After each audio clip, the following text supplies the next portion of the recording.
Good morning. I'm Pete Sellers, Chief Executive of IHEEM, and welcome to today's webinar. I'm joined this morning by two exceptional guest speakers in Dame Sue Hyan and Nick Starkey, who will be presenting their thoughts around the wider national context and challenges of delivering the Net Zero Challenge here in the United Kingdom. Before we hear from Dame Sue and Nick, I'd like to set the context of today's webinar. Today's event has been, we've got three webinars which have been scheduled throughout the day, starting with this session, which will discuss the challenges of decarbonising the NHS. And the second session will cover the detail of the recently published best practice guidance for healthcare estates, the healthcare engineering roadmap for delivering net zero carbon. During that session, you will be able to hear from the two principal authors of the document, Dr. Stephen Lowndes and Stephen Heap from the Carbon Energy Fund, along with Guy Kezia from Royal Berkshire NHS Foundation Trust. The final session will centre on a practical example of a live programme at Nottingham University hospitals as they take forward their plans to reduce Nottingham's carbon footprint going forward. A reminder that today's webinar is a fully accredited IHEEM CPD event. Participants who engage with the webinars throughout the day will firstly receive a certificate of attendance automatically through the platform for each session you attend, and in around 4 weeks' time you will receive a formal IHEEM CPD certificate for the entire event. And all our events which we now do, we're very keen to ensure that they are fully accredited external CPD certificates for obvious reasons. If you're not registered for the later events taking place today, there's still time to do so. Just visit IHEEM's website and follow the links. And also please note these sessions are being recorded, so if you can't make any of them today, they will be available later to watch online. Moving on to the importance of today's webinar topic and the best practice guide for healthcare estates produced by the Carbon Energy Fund. Almost every day we hear or witness the importance of accelerating the need to address the effects of global warming. Since the Paris Agreement was drafted in 2015, it's widely recognised that progress has been limited at best, with nations still far from reaching the emissions needed to ensure global warming stays safe and within the projected safe limits needed going forward. Although collectively there is not currently a global plan to kind of reach these targets, scientists believe it's still possible to prevent the worst effects of the global impact of warming if action is taken now. In 2019, the United Kingdom government and the devolved administrations committed to the Net Zero Challenge. Furthermore, Sir Simon Stevens in October 2020 published its Delivering a Net Zero NHS document aimed at delivering NHS net zero emissions by 2040, with an 80% reduction to be achieved within the next 8 to 12 years. These are very demanding challenges, but rightly so, as the NHS is the largest public sector generator of carbon. It's rightly taken a lead on this important global agenda. Although the document we are discussing today is predominantly aimed at the NHS landscape, the core engineering principles and the science that underpins each section of the document is certainly transferable across other sectors and of course across our wider international communities. The scale of the challenges must not be underestimated. The global impact of our collective healthcare sector's contribution is and will be significant to to meeting this challenge. The need for healthcare engineers and academics worldwide to collectively work together to share best practices and develop new innovative solutions has never been more needed than now. I'm delighted that IHEEM, in collaboration with the Carbon Energy Fund and our wider international healthcare engineering partners, IFHE Worldwide and IFHE Europe, along with HEFMA, have moved quickly to produce this healthcare engineering roadmap to support the delivery of the net zero carbon challenge and take a lead on this important agenda. A reminder that following the two presentations this morning, there will be a Q&A session. Therefore, please use your Ask the Question facilities, which you will see on your screen, to submit your question. And we will, of course, do our best to answer all questions submitted. You've got a fantastic opportunity to talk to two exceptional speakers this morning about their thoughts around the net zero challenge, but more importantly, not just from an NHS perspective. I think this is a challenge which is, as I said earlier, it's global. It's not just healthcare. Healthcare are a big player in this, and it's not just engineering. There are lots of components which will come together to make this whole effort successful. But of course, I take great pleasure in looking at the impact of COVID over the last 12, 18 months, and the way the science community, particularly around vaccines, has come together globally to provide vaccines to start to manage the impact of COVID. I actually think there is a similar opportunity for our engineers globally to come together and innovate and look at new practices, look at new ideas, share those experiences with one another. So actually, we as an engineering fraternity can play our part on such an important agenda. So it now gives me great pleasure to introduce our first speaker. Dame Sue Hyan is currently the Honorary President of the National Skills Academy for Nuclear and is a member of the UK Nuclear Regulators Independent Advisory Panel. Dame Sue spent over 3 decades in the nuclear sector before moving to an advisory role on energy matters. She was chairman of the United Kingdom's Government Nuclear Innovation Research Advisory Board, which operated from January 2014 to March 2016. She holds the honorary or visiting professorship at the University of Manchester and the Imperial College in London.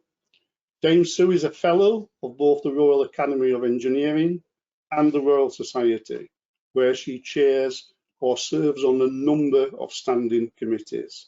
It's my great pleasure to hand you over to Dame Sue Hyan. Well, thank you very much indeed, Pete, for that. And I'm delighted to be here to speak to you all at this really important event. And I'm just going to quote a bit from Baroness Brown's introduction to your absolutely amazing document that Pete referred to in terms of the best practice guide for healthcare estates, the roadmap for delivering net zero carbon. And she said, the NHS has now identified a commitment for emissions control directly, the NHS carbon footprint that is, to net zero by 2040, with an ambition to reach 80% by 2028 to 2032. And it must be vital to the whole of government and to every level of government in the UK that the country moves quickly to zero carbon, and overall a well-managed transition can be achieved and lives improved. The roadmap identified in your document, if diligently applied, will form a significant part of the required changes as they apply to the NHS and the public sector estate. So there's no pressure on you guys for you to do your bit, But what I hope to show you is that the challenge shouldn't be underestimated, not for you per se, but for the nation as a whole in terms of trying to get to net zero. But that shouldn't stop us doing our best to try.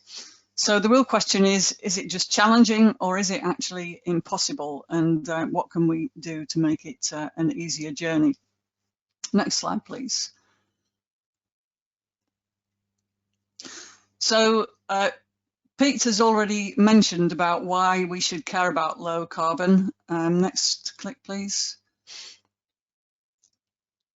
And it's because we're warming the planet with greenhouse gas emissions. And as a first world country, we have to set an example. Next slide, please. So the next slide, this slide shows why we have to set an example, because many people say we're tiny in the overall scheme of things. We're only a 1% problem in the overall world. Our contribution is tiny compared with China and the USA, with countries like Russia and India and Japan coming not far behind. But China and the USA are responsible for most of the carbon emissions. So the rich countries are responsible for over 60% globally, and we're not one of them.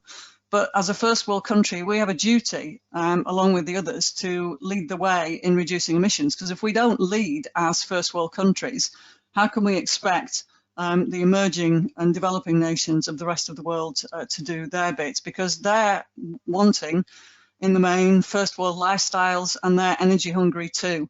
And that's what initiated the problem in the first place. So next slide, please.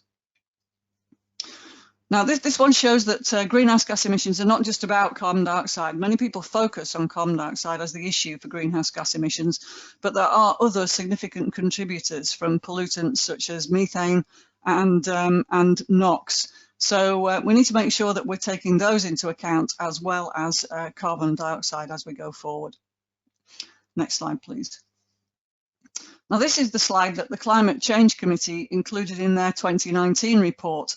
And the whole report tried to demonstrate how the net zero target could be met. But even then, they recognised that a shortfall would have to be met with offsets at the end of the day. And that's basically cheating, because it's buying your way out of the problem and paying for somebody else to mitigate your carbon levels that are still residual. But it also started to highlight just what a challenge lies before us. And next slide, please. Now, the Climate Change Committee back in May 2019, which isn't that long ago, showed that as far as they were concerned, theoretically, aspirationally, net zero was possible, but only if clear, well-designed policies to reduce emissions were further introduced. And they said that current policy, that was what was in play in 2019, was insufficient even for the pre-2019 targets, i.e. the 80% by 2050, not the 100% by 2050. Next slide, please. And then their latest report in 2020, which is the sixth carbon budget, that's the latest emission from them, it showed that if the policies that it recommended were implemented, then it would be possible to decarbonise the UK. And there was a rich depiction of various choices that could be implemented in order to get to net zero greenhouse gases. And their recommended pathway was for a 78% reduction between 1990 and 2035, in effect bringing forward the UK's previous 80% position by 15 years, even though their 2019 report had said policies at that time wouldn't meet the target. So although in theory the blueprint would deliver what's required, there's a massive amount of work that would be required that is not recognised as much as it could be. You know, taking up of low carbon solutions, making sure that our low carbon energy supplies are maximised, you know, reducing demand for carbon intensive activities, which a lot of it requires massive behavioural changes as well as engineering changes.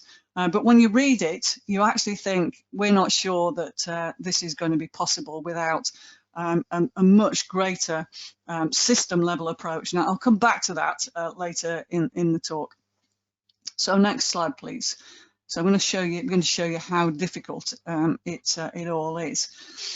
We need low carbon energy supplies, but if we look at where the carbon burden comes from, just focusing on the carbon elements, then transport is just over a quarter. So, you know, moving stuff around, trucks, buses, cars, etc., is over 25% of the problem.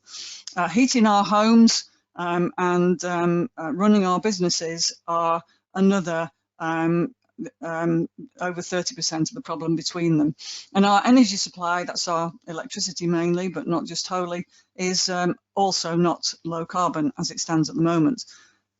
Next insert, please. And if we look at what we're trying to do, which is decarbonise transport and decarbonise heating in our homes, what we're effectively doing is increasing the demand on the electricity grid by double, if not more. So unless our electricity supply is clean and low carbon, then all we're doing is shifting the problem somewhere else. So next slide, please. Now, the basic elements we've always had open to us remain unchanged and have done for millennia. You know, we can tap into sources from the earth, the air, fire, water and sun in order to help us get the energy that we actually need. And how does that translate in engineering space? Next slide, please. I mean, that translates to, in terms of low carbon solutions, nuclear, biomass, hydro, marine, solar and wind turbines in terms of what's available to us. Next slide, please.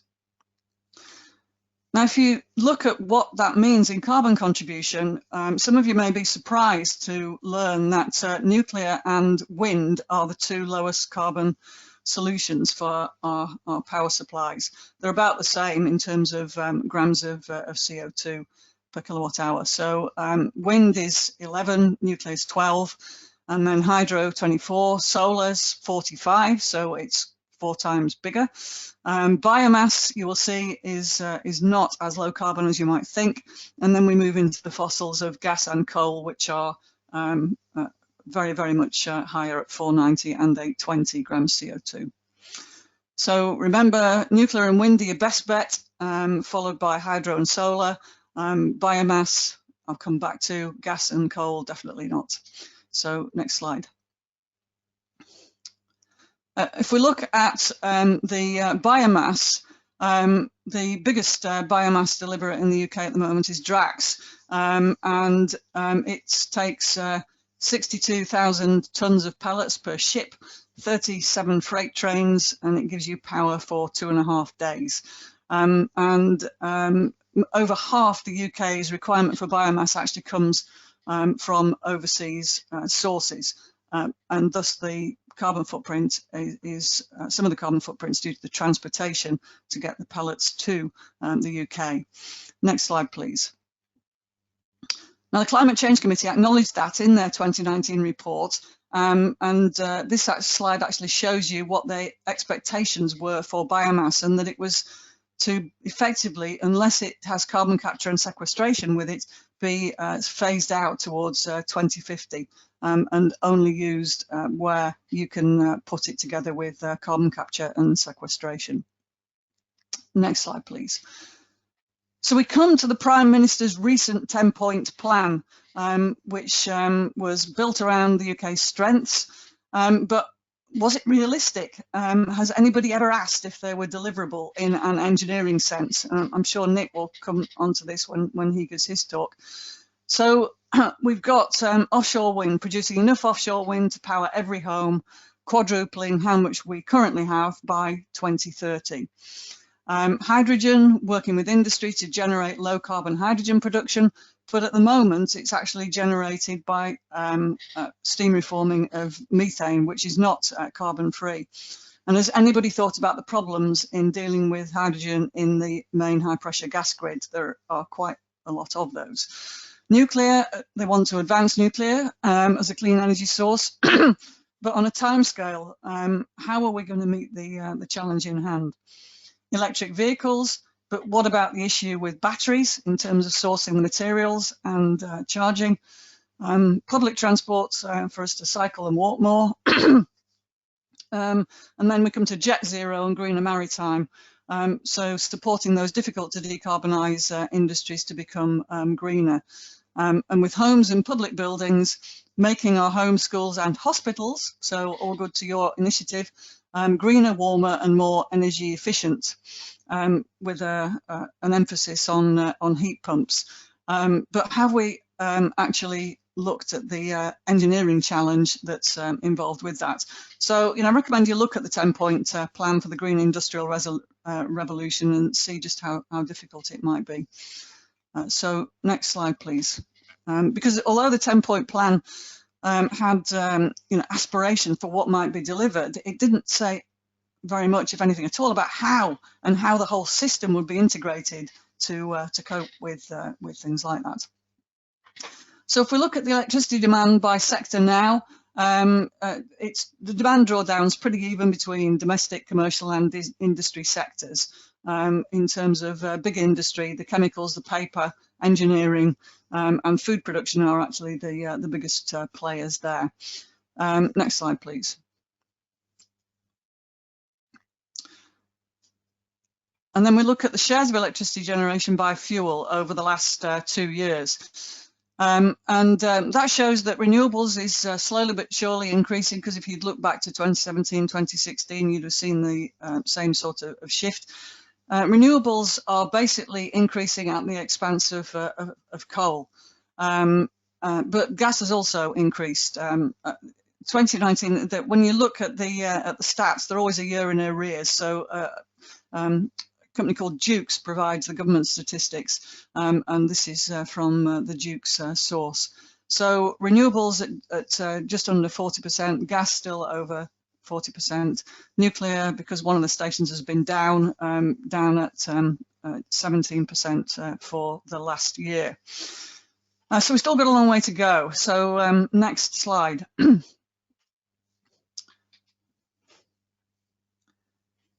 If we look at the low carbon source of electricity, you'll see biofuels are counted as low carbon. Well, they're lower than gas and coal, but they're not as low as nuclear or wind or any of the other renewables. It always fascinates me that nuclear is excluded from being renewable when it can actually be recycled. It's an odd one, that, but a discussion for another day.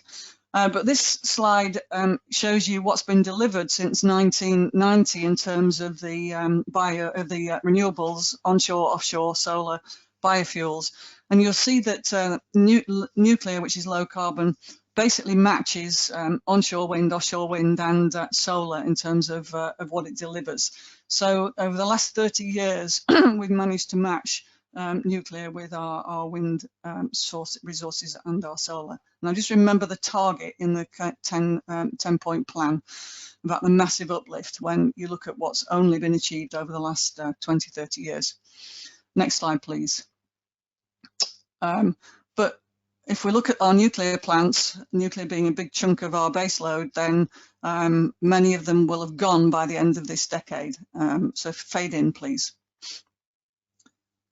Because if we fade in, only Sizewell B will be left by the end of this decade, with our newest one still being built at Hinkley Point, which may be available towards the end of the decade. So Sizewell B in Suffolk, the only one left, all the others gone. So that big chunk of nuclear giving us our low carbon energy will not all be there unless we get a shift on with building some new ones.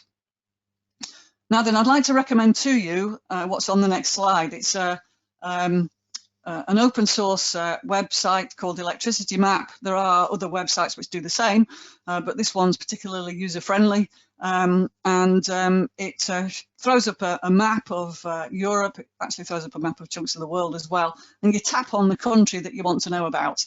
And green countries are low carbon, brown ones are not. So France is always green because it's nearly 80% nuclear and the rest pretty much hydro.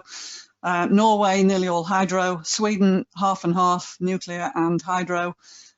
Poland, coal, so not terribly green. And interestingly, Germany isn't always very green either because of the extent of imports that it has of coal and gas. So if we tap on the UK, next slide please. Back in January 2020, I just wanted to show you the pre-COVID picture, because our peak was around about 40 gigawatts.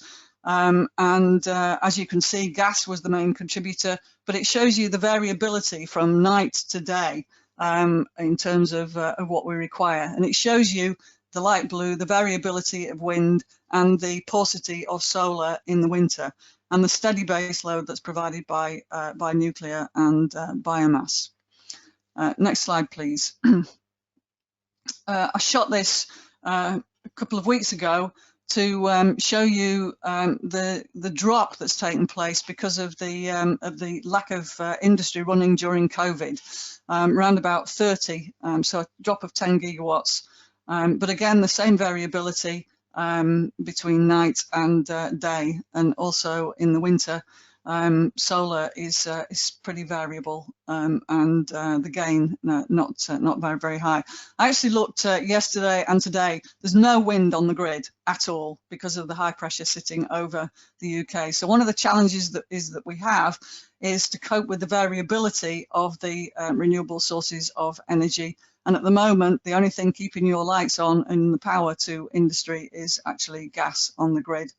We need to think hard about that in terms of how we move forward. Next slide, please. We also import quite a bit. These figures, the arrows show where we can get power from and where we can ship power to, because it goes both ways. But what you will see is that apart from apart from Ireland, we're always pulling in power from France mainly, the Netherlands, Belgium, and sometimes from Ireland when they have excess wind. But we're heavily reliant upon France and the Netherlands particularly for imports to keep our grid on. Next slide, please. Back in 2010, the Royal Academy of Engineering did a study to show just how challenging it would be to meet the then 80% target to reduce emissions. And the study took, and you can get this off the Royal Academy of Engineering's website if you want it. The study took the line, don't challenge the target, estimate how much it's possible to build using the best that industry can do. Next slide, please. Next slide, please. And this showed you what you'd have to build to meet that target. And it was written in 2010. And it said we needed 9,600 onshore turbines, big ones, 38 London arrays, 25 million solar panels, 1,000 miles of Polaris machine, tidal stream, etc., etc. And even then, you still needed 80 big nuclear or fossil with carbon capture and sequestration plants and a demand reduction to meet those targets. So massive challenge in engineering space. Next slide, please. And this tells you what's been built, okay, since 2010. And so it gives you a feel for the challenge that's in the 10-point plan. It shows you that in terms of onshore wind, we needed to have built 24 gigawatts. We've got 13. Offshore wind, we needed to build 38 arrays. We've got 8. Solar voltaic, 72 gigawatts. We've got 13. We've got no wave, no tidal, no of either stream or barrage at the moment. And of hydro, only small local schemes. So the 30 gigawatts, the 157 gigawatts we needed to have built, we've only built 34. So it's, you know, a big, big challenge to get going. Next slide, please. Now we talk about hydrogen, which is seen as a, you know, a really important energy vector, an alternative to gas, as in North Sea gas for central heating, because we know we can't use using fossil fuels. This certainly is an important energy vector, but there's a lot to do to actually make sure we can generate hydrogen cleanly. We talk about grey hydrogen, blue hydrogen, which goes part of the way there, and green hydrogen, which can only be provided from either nuclear or wind in terms of, and possibly solar, in terms of generating hydrogen cleanly. And between 8 to 10, 8 out of 10 homes in the UK use gas boilers to fuel their central heating.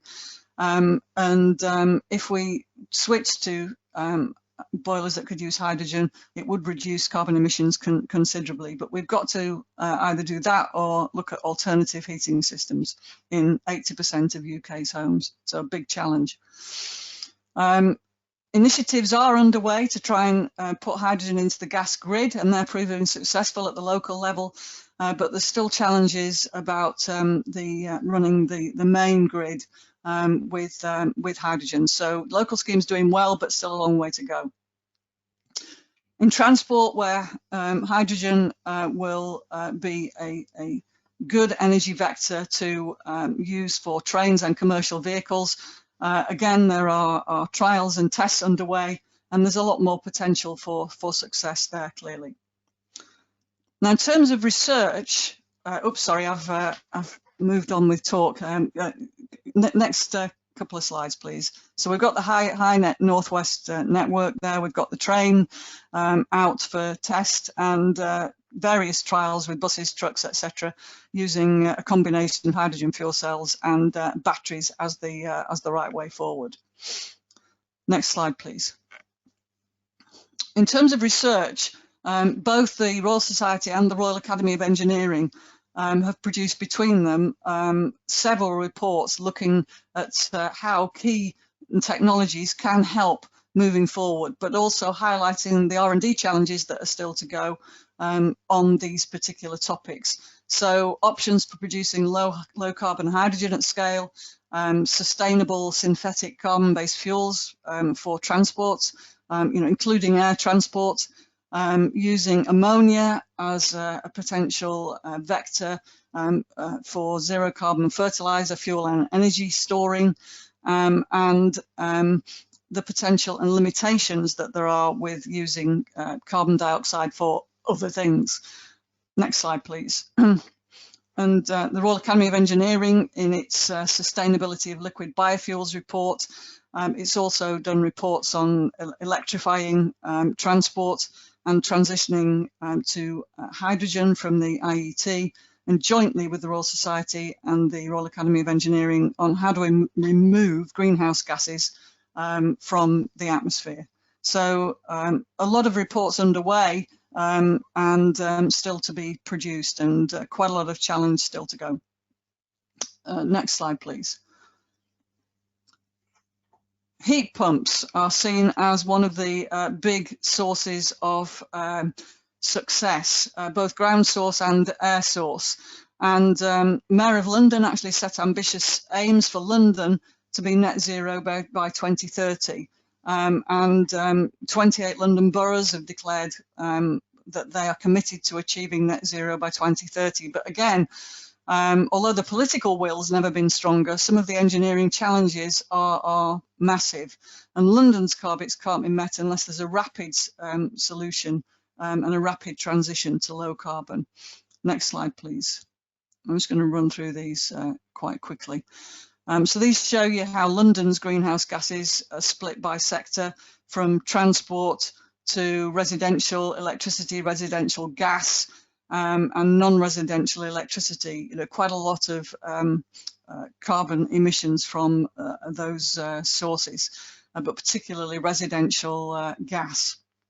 Next slide, please.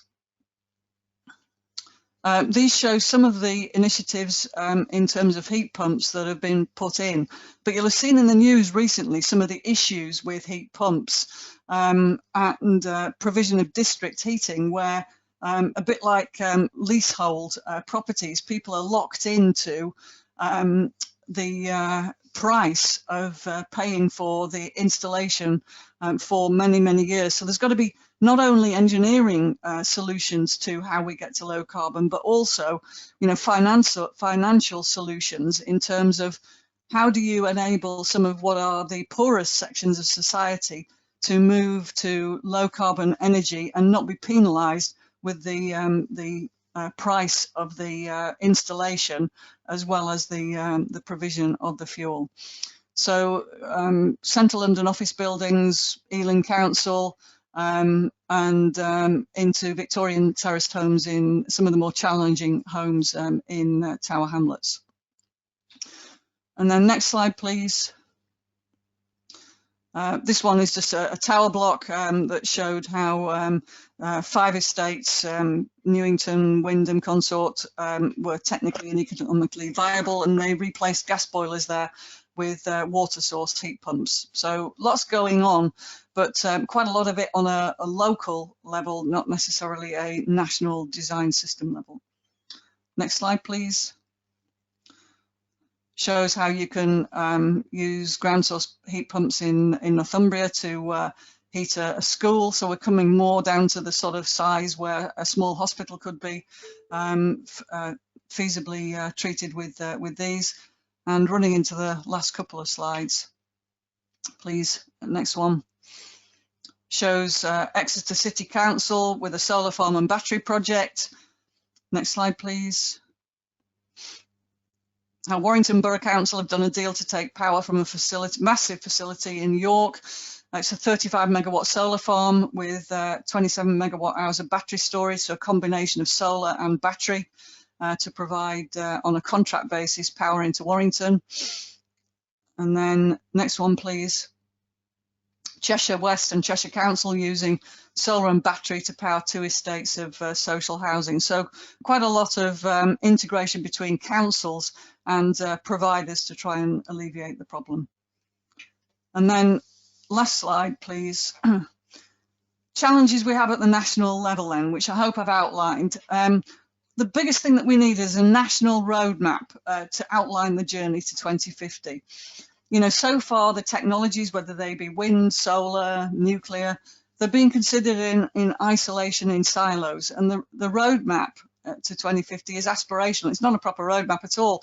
It doesn't tell us how we're going to hit these targets. It doesn't tell us how we're going to build the supply chains to actually deliver what's needed. It doesn't tell us how those are going to translate to jobs on the ground in the UK. And within some of the plans, there is an unrealistic view of the role of batteries, given the source materials, the lack of recycling of batteries, and some of the infrastructure that is needed to enable them to deliver effectively. We need to accelerate ways to produce hydrogen cleanly. It's not going fast enough, but also affordably. And we need to look at how these energy vectors mesh together. We need to really look at how energy should be seen as a system issue. And we need to recognise that what's okay at the small scale becomes unrealistic, almost impossible at the industrial or city scale. And we need recognition that possibilities for deployment on new build projects are great and they're relatively easy, but retrofitting urban and inner city Britain is a completely different challenge.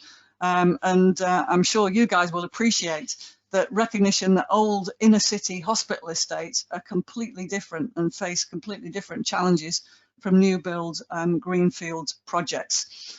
So lots of challenge, but I'm always an optimistic person, and I believe that you know, with the right approach we will actually get there, but we just need a lot more in terms of engineers to actually look at the problem and put their hats into the ring with politicians to look at how it's going to be achieved, not just what can be achieved.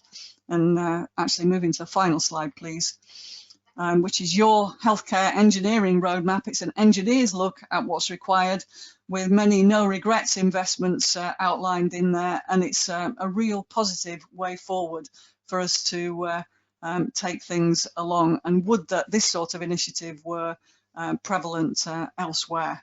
We can but hope that your example will lead to something a lot better. So many thanks for listening to me. I hope it's been interesting, and I look forward to the chat and the Q&A, and I'm handing back now to Pete, who's going to introduce Nick. Thank you, Dame Sue, and what a fantastic start to today's webinars.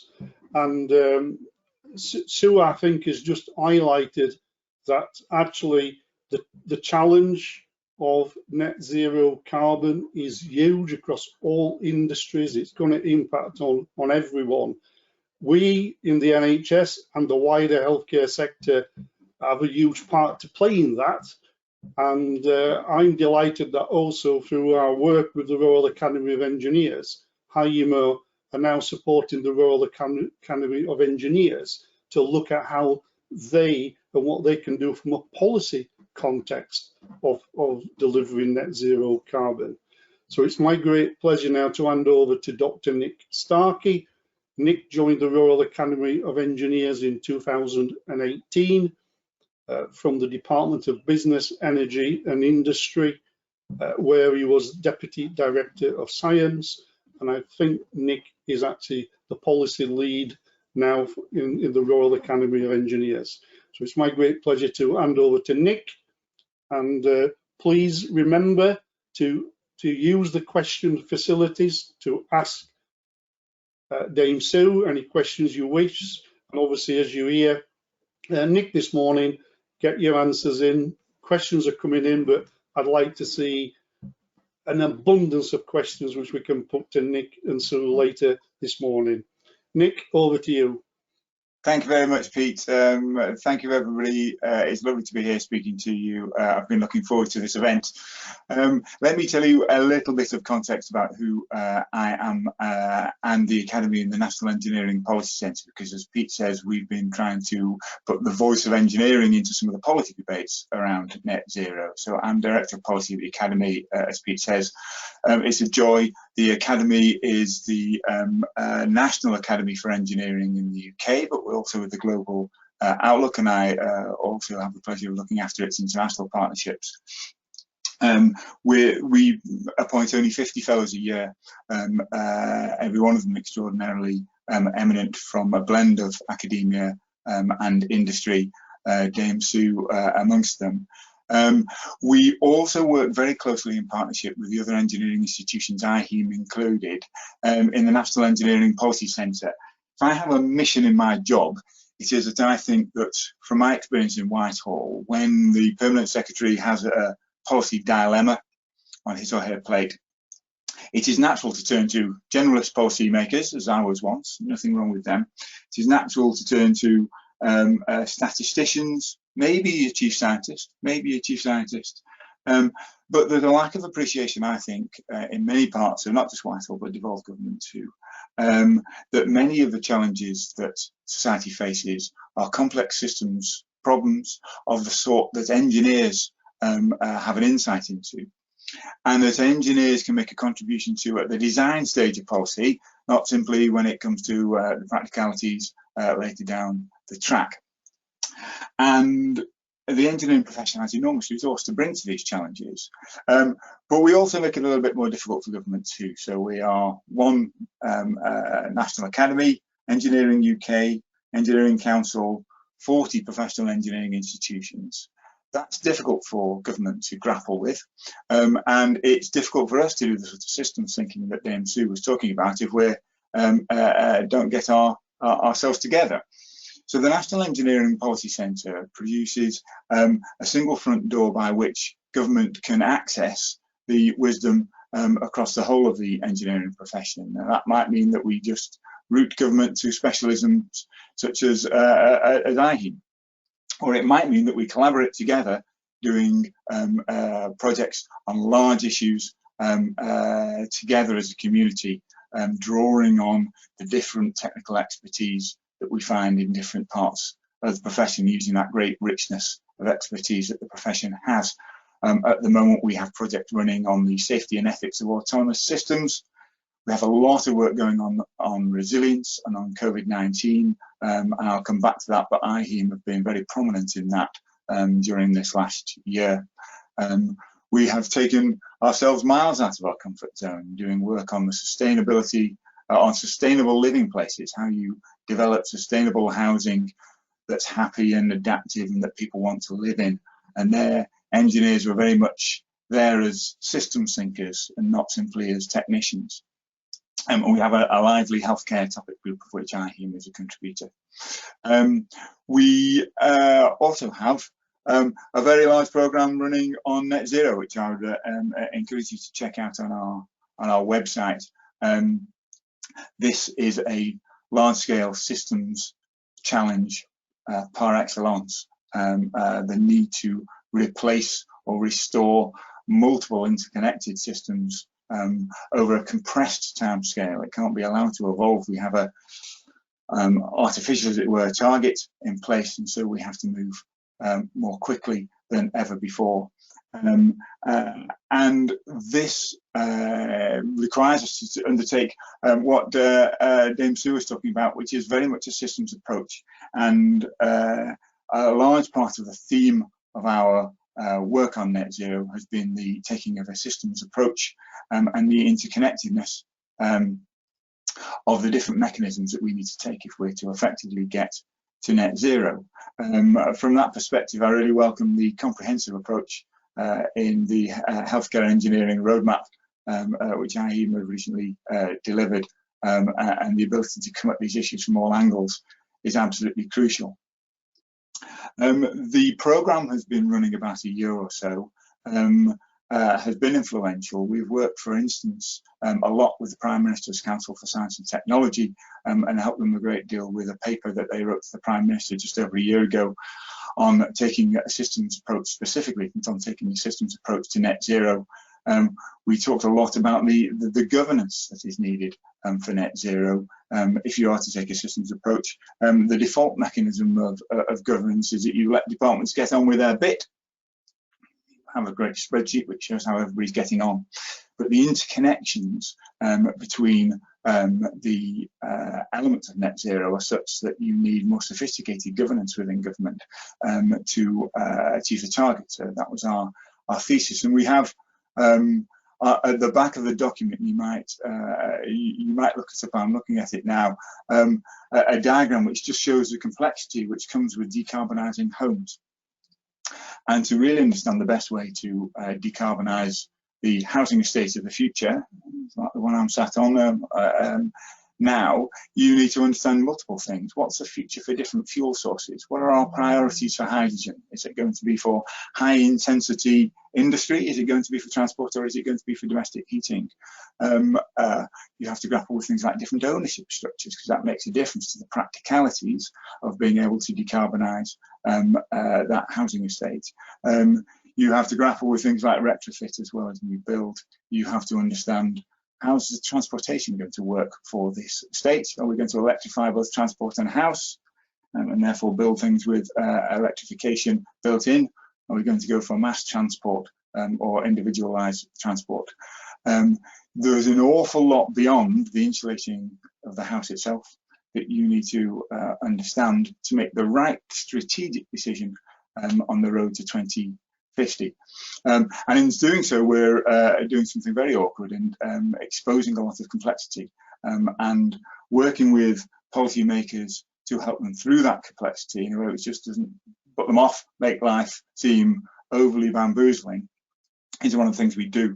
We have run quite detailed workshops with civil servants in the MHCLG, housing communities and local government, and with the Department for Transport, helping them to do things like map the hydrogen economy and the bits that are outside of transport that they need to know about to understand the prospects for using hydrogen in transport, and helping MHCLG with their decarbonisation targets to give them a sort of slightly more practical, wrapped around service than simply exposing the complexity and saying, off you go.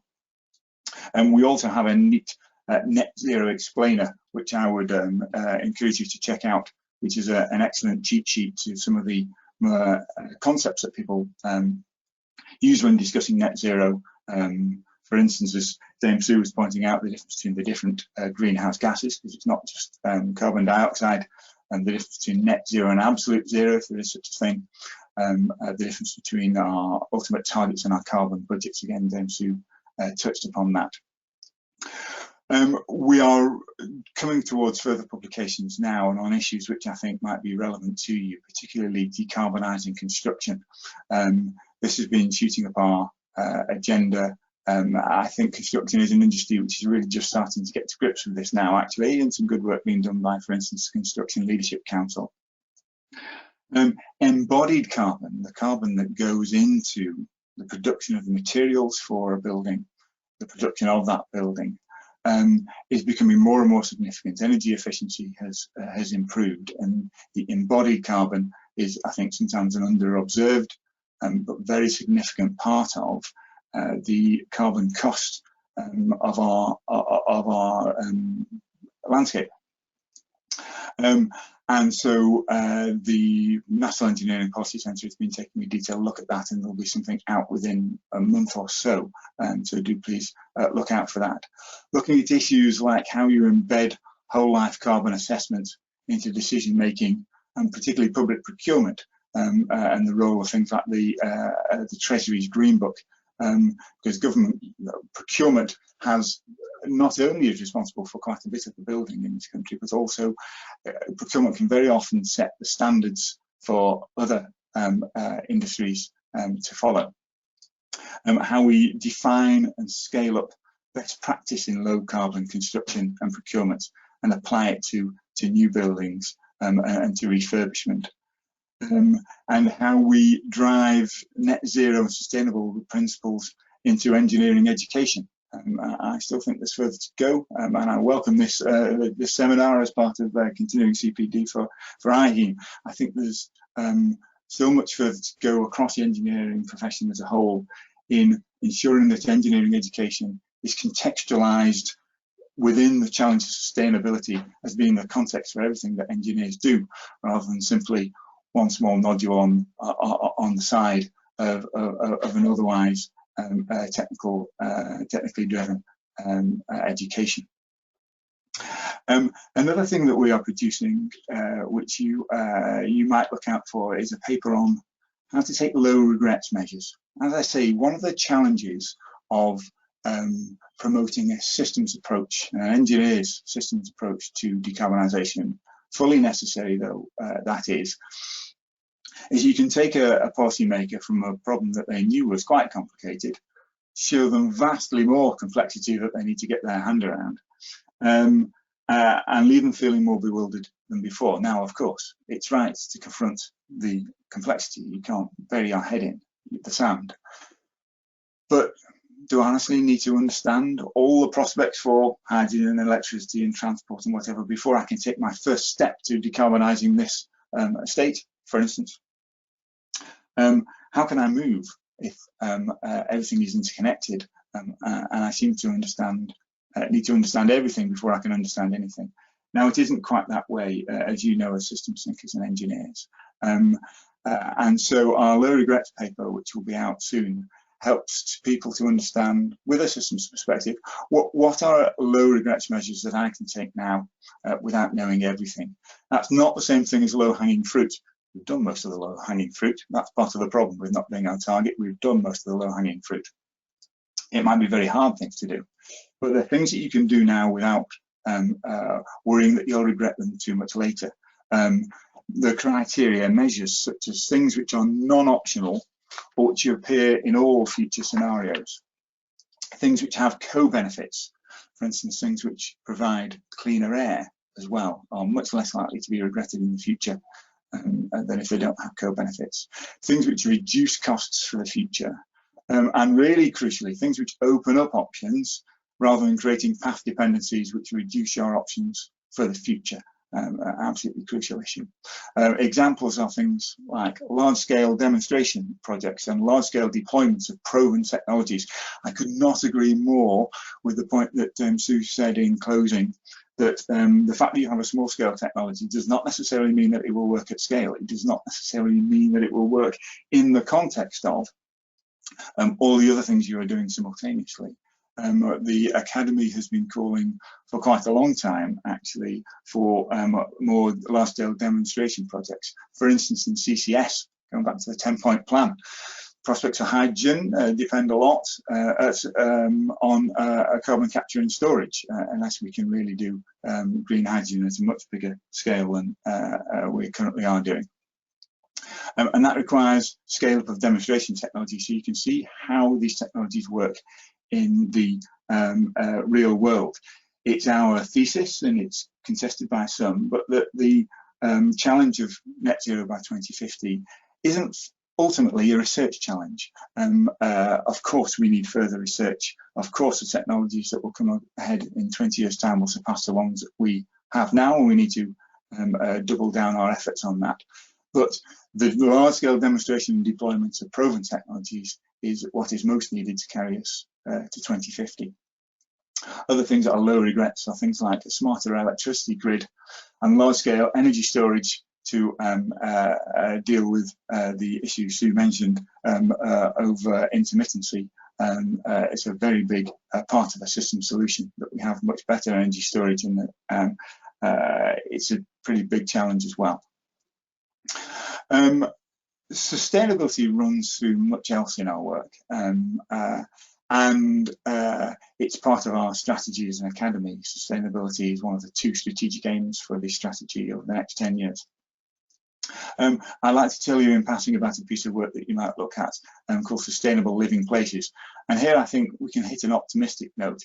We did a piece of work on how you develop, as I said before, sustainable, happy places that people want to live in. And one of the difficulties is that everybody has their own different objectives, and to get something like a large housing estate we were thinking of most of all, much of this is transferable, I think, to public estates. You have different departments of government, different levels of government, enormous amounts of different stakeholders. We took ourselves a mile out of our comfort zone dealing with housing associations, talking with residents associations, architects, town planners.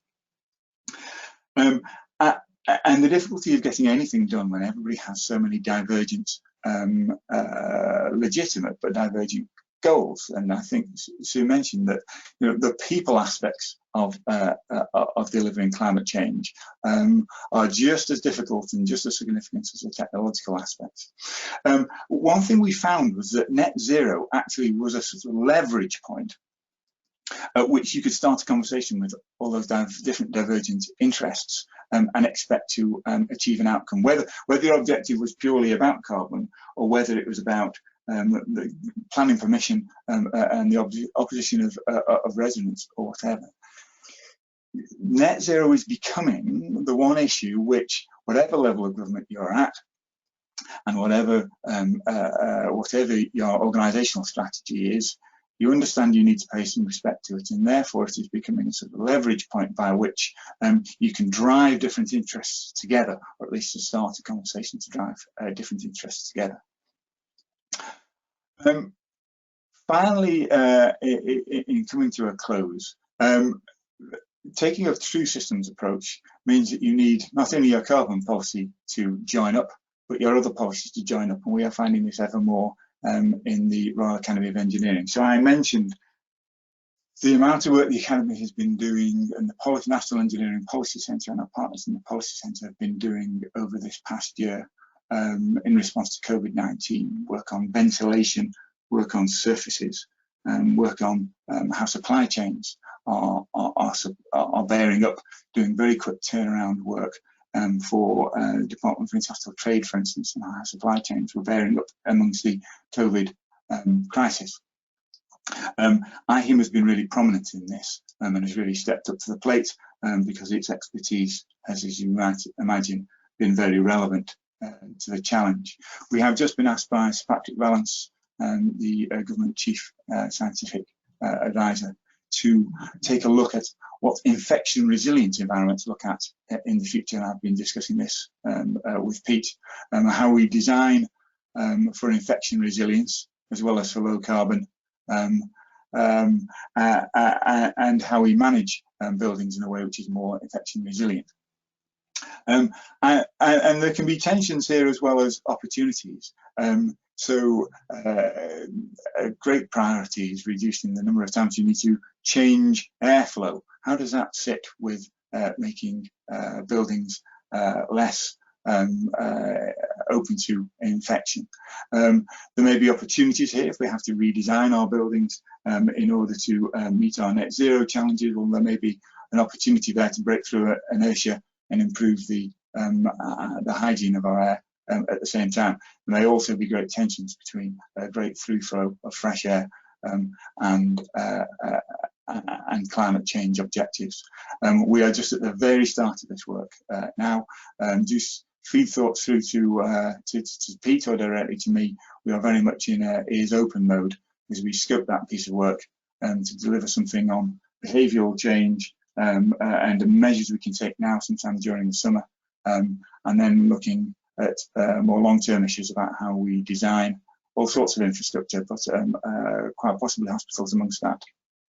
for the future in ways which are both infection resilient, but also green and also pleasant to live in. I will close there, but I would be delighted to answer questions and joining the discussion. Thank you very much. Thank you, Nick, and thank you, Dame Sue. So much interesting discussion this morning, and before we go into the Q&A session, I was just reflecting that I've been around health for maybe too many years to state.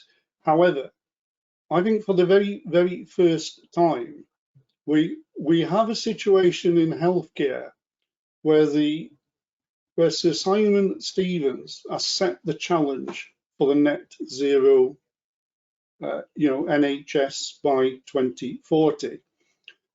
I think this is the very, very first time that sustainability, carbon reduction, energy reduction, all the things the NHS has been traditionally good at, actually, over the last 20 years, is now at the centre of our policy.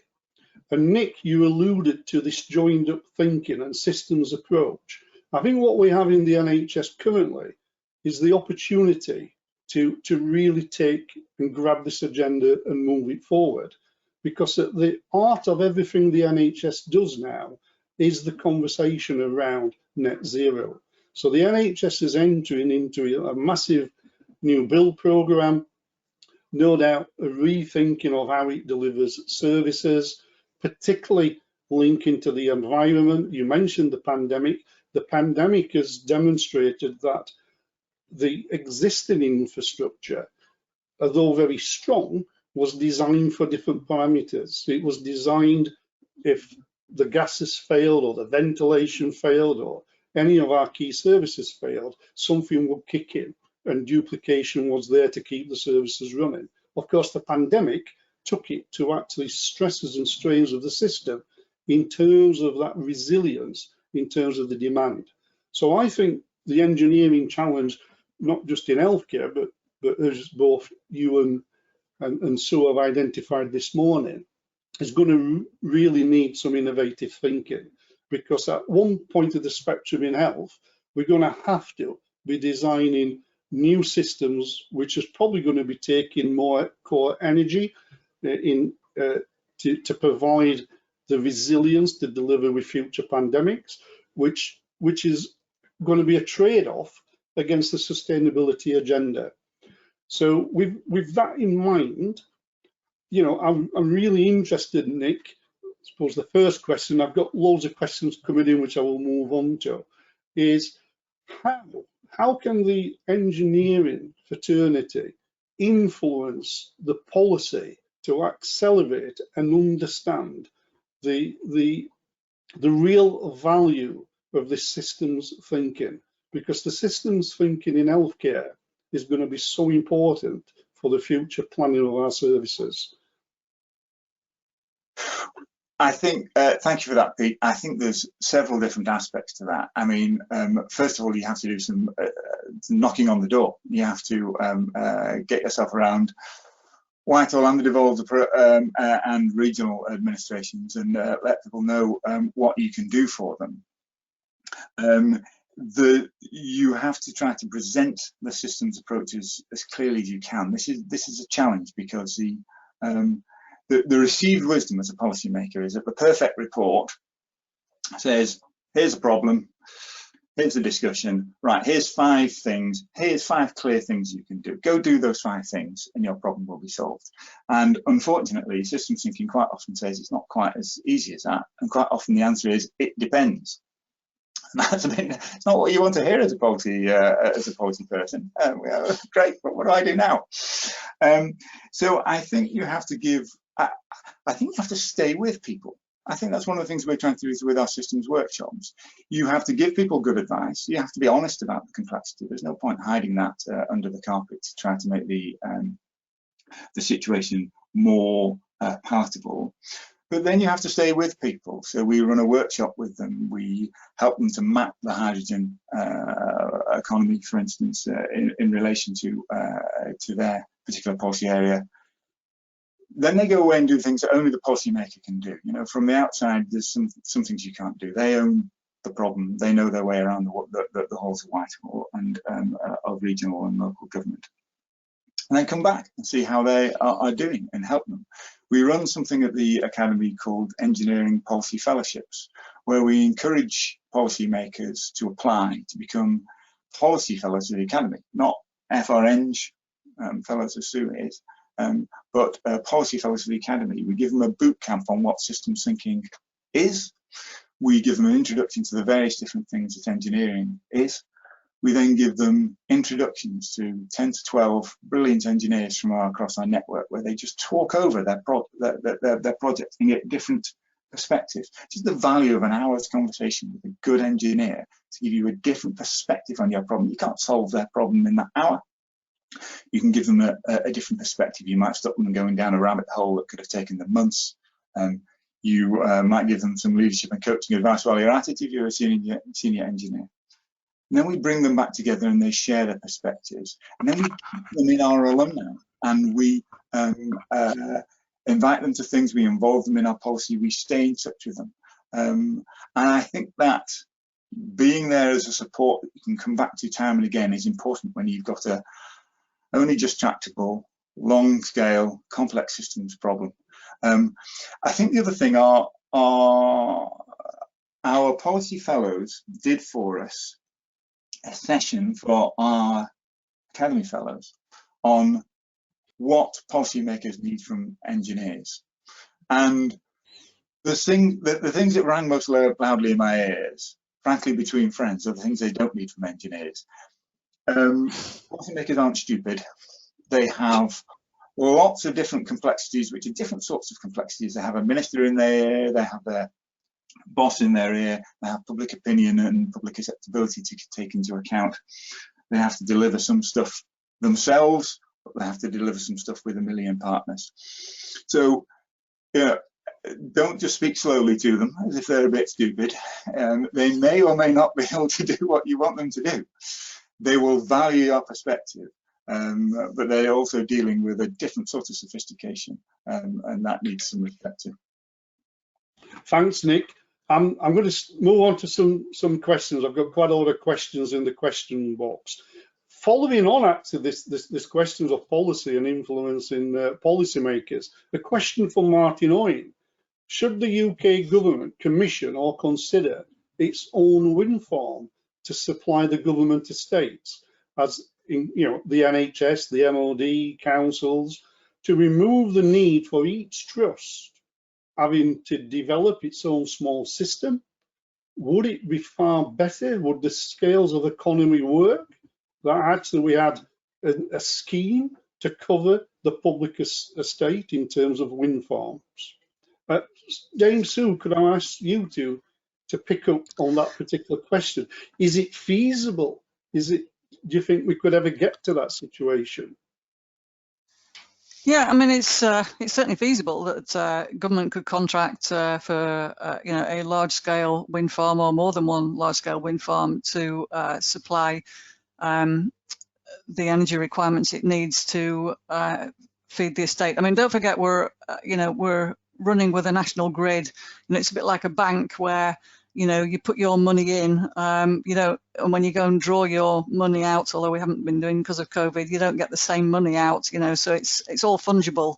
So the electricity on the grid is coming from all sorts of different sources, even though you might have actually contracted your work with a wind farm.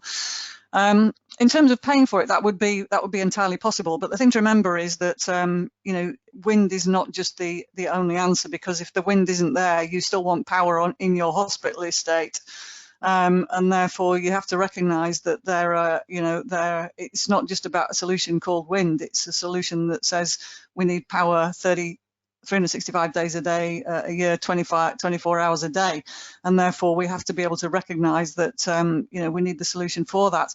Having said that, I mean, the United States, for instance, is paying for one of its new small reactor initiatives by saying, you know, we, the United States government, procure for our government estate, our Department of Energy estates, power every day from their grids. So we recognise that we need power, therefore we will pay for one module as a starter for 10 to get it off the ground. Because quite often with any investment, whether it be wind or whether it be nuclear or any other solution, you need to get the first ones away to give the private sector confidence to invest themselves, and also for the cost to be brought down by, you know, fleet build, by large numbers being built. I mean, unfortunately, you know, you might say you want to build a wind farm, but right now, you know, all our wind turbines, the blades are made in the UK, but pretty much everything else is not. You know, it's made overseas for companies like Siemens and Vestas overseas. So even though, you know, we've got to sort out our local supply chain here in the UK and get things built and made in the UK, manufactured in the UK, as well as continuing to import from overseas. But yeah, we could, you know, buying, you know, hospital estates clubbing together, or the government insisting that they will allow procurement from low carbon sources for the NHS estate. That's entirely possible, but it comes with some pretty complex issues that go with it in terms of, you know, how do you balance that with the need to have power 24 hours a day, 365 days a year, and how do you cope with, you know, intermittency? You know, what other infrastructure do you need to enable you to do it? Thanks, Dame, Sue, for that. And Nick, maybe that's a challenge in terms of influencing policy going forward about actually some joined up strategies across the public estate. A question from Sarah Ellison to both Nick and Sue. It's really, have any of you got any examples of a particular country who's way ahead of the curve in terms of effectively tackling the wider system challenges of infrastructure and the joined up thinking both Nick and Sue have referred to earlier this morning? So who are the leading countries out there where we could take advice or learn from? Is there any? Nick, would you like to attempt? I might defer to Sue on this. My impression is that there are countries that are good at some things and there's countries that are good at other things. I don't know if there's anybody who's totally cracked it. I mean, of course, you look at Sue's map, and you know, France currently very much greener than we are. Other countries which have not been greener are making great strides. I mean, actually, in ability to do things at scale, you can't do wrong with China. It's not currently at all at a green state, but they have engineering capability to do things at scale that it is good to learn from. The Nordic countries have been ahead of us on some areas of renewables for a long time. I think we can learn different things from different countries. Each country's situation is slightly different to each other's country situation, though. I'm not sure it's possible to lift a solution from one other country to our position. And so I think we can magpie ideas and swap technologies and learn from a variety of countries. But our system's our system, and we ultimately have to design our own solution, I think. Dame Sue? Yeah, and I think I would agree with Nick on that one. I mean, there are examples that can be pulled from elsewhere that are not necessarily on a national scale, but on a local scale. I mean, as Nick's mentioned, the Nordic countries are pretty good in some respects. I mean, it's not uncommon for there to be, you know, district heating in, you know, large conurbations in the Nordic countries, and also their construction sector, their housing sector has been, you know, way ahead of ours for decades. You know, in terms of their buildings' ability to survive both heat and cold, and be very energy efficient. I mean, we could have done a lot more in our construction sector decades ago, and we're still building imperfect houses now. You know, that our building regs aren't changing until, you know, 2 or 3 years time to bring some of our newer housing builds up to what you consider even close to 21st century standards. It's that's a real shame, because the absolute cost would not have been high, and the environmental benefit would have been huge. But we're just not far-sighted enough to do that at a national policy level. It's still a lot is left to local builders and local permissioning, which isn't always joined up. I mean, countries like Switzerland also have done quite a bit on coupling, power stations and district heating schemes. But again, some of it it's easier to do when you're building something new, without a shadow of a doubt. It's much harder to retrofit massive, urban and central city conurbations that have been around since the Victorian days. It's a lot harder to do that. Thank you. Question from Nick Doyland. It's good to hear the emphasis on the importance of applying a systems approach across the policy spectrum. Do the speakers accept that without radical economic change and societal changes, our technical innovations will actually deem to fail because of what is currently being described as the greatest challenge of our living time? So I think it's a very valid point that there can be lots of engineering solutions, but if there isn't radical change on the economic and the social agendas as well, then actually we may all fail in this challenge. Nick? Yes, I would say yes. This is not just a technical challenge that we can just fix with just engineering. This is a change in how we're asking people to live. It's a change in how we're asking people to eat, to get around. We might be asking people to allow their cars to charge the grid overnight while they're sleeping. That's quite a different relationship between yourself and the grid. In our net zero project, we have mainly engineers on, but we also have 2 people from the British Academy who are experts in behavioural science and social sciences. They ask us totally different questions. They make us better engineers. They give us a real challenge. So yes, this is a reworking of how we work and how we live. It could be an immensely positive one. You look at lots more use of wood in buildings. That could be aesthetically and in terms of lived experience, very nice change. There's no obvious reason why we should want fossil fuels to drive our transport forevermore. It could be a very positive one, but it will also be a challenging one. It will also be a costly one. And the need to ensure a just transition as well, because those costs and benefits won't fall evenly across society without effort. Is something we should bear in mind as well. So I would agree. James Sue? Yeah, I mean, I would agree as well. I mean, you get into some really interesting discussions, associated with the food that we eat and its carbon footprint, and whether or not we would all be prepared to eat a lot less meat than we currently do. And then you hit the pushback from the National Farmers Union about the detriment to sheep and cattle and dairy farming. So nothing's ever simple. And in terms of behaviours, how many of us on the link today are sitting in nice centrally heated homes, often with just a t-shirt or a light jumper on, even though it's cold outside.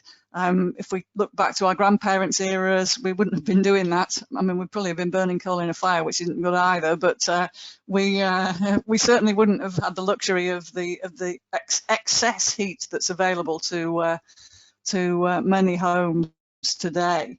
And so, we're all going to have to think very hard about the behaviours that we ourselves display. I mean, when do we drive to the shops when actually it's not that far and we could walk? Car sharing rather than having one each. There's all sorts of interesting behavioural things that could be deployed in order to reduce both the assets that are required for us to live the lives that we do, and the way in which ownership applies, so that we don't all own everything and have it parked outside for a lot of the time. So Nick's right, the British Academy and the social scientists, have a lot to teach engineers and vice versa in terms of what may or may not be possible. Yeah, maybe the end of the throwaway society we live in. A question from Cliff Howells, and I'm going to kind of slightly reword this question, because Cliff's question is, will the government have the incentive and sufficient funding to deliver the net zero carbon challenge to the NHS? But I think, given what this topic is, it's not just the NHS, it's the wider net zero challenge of the UK. So it's a kind of a loaded question from Cliff, but he's questioning whether there'll be the funding and the commitment to deliver the funding required to deliver this policy. If I can go first on this one, just because it came into my head, Pete, if that's possible. I mean, the interesting thing about the net zero aspiration and challenge is that it's not really, I was going to say it's not political. I mean, all the parties agree that it is an issue. The things that they might disagree on is some of the, the fine tuning in the margins of how you're actually going to deliver it. So whether it's the Green Party, the Labour Party, the Lib Dems, or the Conservatives, they're all pushing for the the net zero challenge. And I've always thought that in the energy world anyway, it shouldn't be a party political thing at all. It's energy security is tantamount to national security and the security of every single one of us who lives in the UK and more widely on the global stage. So it's not really a political issue, and so I would go to the no regrets investments that are required to really push us along the way, because there are many of them. It's time now to stop talking about the target and the aspiration, and more about sitting around and thinking, well, how are we actually going to do this in a way where we stand a fighting chance of getting there? Yeah, totally agree. Nick? Yes, I agree with all of that. It's a slightly political question, but governments are put in place by their populations, and they can do things with the consent of their populations, and they can't do things if their populations kick back against them. And so a bit depends on us, and a bit depends on that issue, I think, of a just transition and how the costs and benefits falls, and whether the costs and benefits are seen to be distributed fairly. And whether the transition is seen to deliver for people in a fair way. So I think it depends a bit on populations, not simply the whim of governments. We need to let them do it. Yeah. Question from Lee Steer. Lee's question: when is the price of electricity forecast to drop, and why is it much more expensive per kilowatt than gas? And clearly we're looking to remove gas going forward. So is there a real economic challenge about the cost of net zero to everyone? Yeah, I mean, absolutely. I mean, Nick may be in a better position than me to answer this one, but I mean, that it's not necessarily going to drop. It's potentially going to rise, because we're lucky at the moment to live in an era where a lot of the massive investment made in the 1950s and 60s to give us a national grid and to get power to every home in the land, that was done decades ago, and we're lucky to be living with the beneficial consequences. But if you look at what's required to get us to 2050, pretty much, and you exclude fossil from that, then everything that is currently on the grid needs replacing. Because of the long, the time span over which wind turbines last, solar panels last, replacing our nuclear assets, etc. Everything has got to be replaced. along with massive modification to the grid itself. And since we pay for our electricity through the electricity that we use, and the infrastructure doesn't come out of general taxation, it comes out of the price on our electricity bills. I can't see any way it's going to go down, frankly. Nick, anything to add to that? No, agree. The current model is that it's paid through electricity. There's political choices there. I mean, it falls into a wider debate about how do we wish to pay for this? Do we wish to pay for it on people's electricity bills, or do we wish to pay for it some other way, but we have to pay for it somehow? Is a low electricity price a good thing? Does that leave people to be spendthrift with their electricity? And at what point do you then make things unviable for business or for poorer households? So there's decisions to be made there, but I don't know the date at which the power price falls, I'm afraid. Sorry. Yeah. A question from Clive Natras, and it's back to this joined up approach, the system approach. How do we address the planning issues? Clive's view is that he feels we ought to be able to put a windmill at every hospital in the country, but the planners won't allow it. How do we broach these types of situations, Nick? Well, I don't know if that's an individual windmill is the best way around. There's complex planning issues. For instance, how you slant things towards retrofit rather than new build, for instance. And you know, Dame Sue's quite right. Retrofit will be a great deal more difficult than new build. But you know, our cities as well as our healthcare estates, they're rich sources of carbon prepaid materials. So to the maximum extent that we can retrofit things rather than allow new build, that might be a much better way to achieve our targets. So I don't have a single piece of wholesale advice for the planning profession, other than to say that there's difficult choices to make, and the planning system certainly is a part of that. But pushing things towards refit rather than new build would be an excellent thing to do. Right, I'm very conscious of time, and there is an absolute abundance of questions here. So apologies to the questions we haven't answered, but we will do our best to answer them outside of this event this morning. But there is one question I just want to kind of squeeze in right at the end from Brett Cullyclough, because I think it resonates with something which is certainly at the forefront of our mind here at IHEEM, and it's really aimed in response to Dame Sue.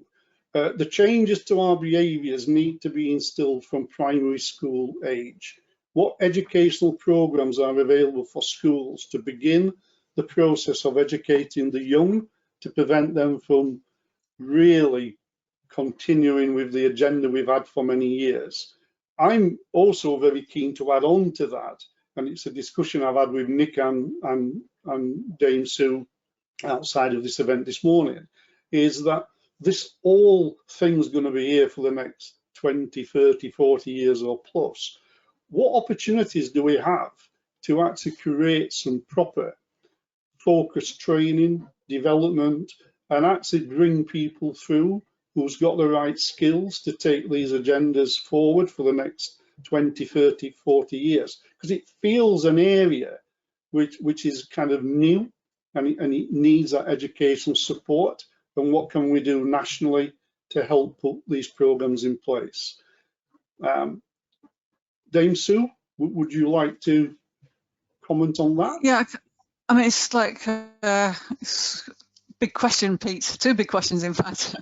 I think certainly from education from primary school all the way up, that is really important and can be, could be done with, appropriate adjustments to curriculum, because primary school kids are, generally really receptive to, concerns about what you buy, concerns about the environment, concerns for animals, and they will take things home to their mums and dads and say, you know, we shouldn't be doing this, we shouldn't be doing that. You know, if they learn about it at school, and they learn about some of the positive things that that can be done. That kids are amazing, especially young kids, at taking things like that on board. And we can continue that all the way through secondary school to, you know, maybe look at teaching things in a slightly different way, in a more holistic way, not just, you know, subject by subject, but to make sure there is some systems thinking in the whole of the agenda. When it comes to further education and higher education, then we're already seeing much more interest in science and engineering type topics, because kids are not daft. They're recognizing that